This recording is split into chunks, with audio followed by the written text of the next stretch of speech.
Ce tissu est devenu le symbole de la résistance palestinienne à travers le monde. Je vous raconte l'histoire moderne du célèbre kéfier palestinien. Après la Première Guerre mondiale, la Palestine est contrôlée par les Britanniques. Le kéfier est surtout porté par les paysans et les bédouins pour se protéger à la fois de la chaleur et du froid. Les élites, elles, préfèrent porter d'autres couvre-chefs. À cette époque, c'était donc aussi un signe d'appartenance à une classe sociale. Mais la symbolique du kéfier va évoluer en même temps que l'histoire de la Palestine. En 1936, les populations arabes se révoltent contre les Britanniques et l'arrivée massive de Juifs européens. Les nationalistes palestiniens utilisent désormais le kéfier pour dissimuler leur identité. De nombreux Palestiniens, sans distinction de classe sociale, se mettent à le porter en signe de solidarité, ce qui permet aussi aux révolutionnaires de se fondre dans la foule. Puis, un homme va donner une visibilité mondiale au kéfier. C'est Yasser Arafat.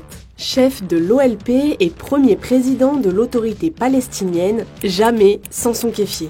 Et petit à petit, il devient un symbole fort de la lutte pour la cause palestinienne à l'international. Il est même considéré par certains comme un substitut au drapeau palestinien, souvent interdit par les autorités israéliennes. Aujourd'hui, le port du kéfier n'est pas toujours revendiqué politiquement par ceux qui le portent ou qui le vendent.